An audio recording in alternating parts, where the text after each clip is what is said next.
Hello అండి.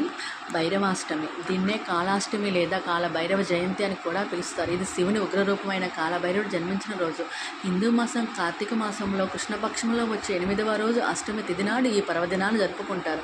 భక్తులు ఆయన ఆశీస్సుల కోసం భయం, ప్రతికూలతలు, గ్రహ దోష అపమృత్యు గండాల నుండి విముక్తి కోసం ఈరోజు ప్రత్యేక పూజలు చేస్తారు. సృష్టికర్త ఎవరు అనే విషయంలో బ్రహ్మ విష్ణువుల మధ్య వివాదం తలెత్తినప్పుడు శివుడు కాలభైరవుని అవతారంలో ప్రత్యక్షమయ్యాడు. బ్రహ్మదేవుని 5 తలలో ఒకదాన్ని ఖండించి బ్రహ్మకు తగిన గుణపాఠం నేర్పాడు. కాలభైరవుడు కాశీ క్షేత్రానికి అధిపతిగా, కాశీలోని ఆలయాలకు సంరక్షణుడిగా ఉంటాడు. ఈయనను పూజిస్తే సమయం, మరణం మరియు దైవిక న్యాయం నుండి రక్షణ లభిస్తుందని నమ్ముతారు. కాలభైరవుడు కాలానికి అధిపతి. ఆయన్ని భక్తితో పూజించే వారికి మరణ భయం ఉండదని నమ్మకం. ఈరోజు ఆయన పూజిస్తే శని గ్రహ దోషాల నుండి కూడా విముక్తి లభిస్తుంది. కాలభైరవుడి వాహనం శునకం. ఈరోజు శునకాలకు ఆహారం పెడితే అది కాలభైరవుని నేరుగా పూజించినట్లే. భక్తులు ఉపవాసం ఉండి రాత్రి జాగరణ చేసే కాలభైరవుని కథలు వింటారు. ఆలయంలో కాలభైరవునికి ప్రత్యేక పూజలు, ప్రార్థనలు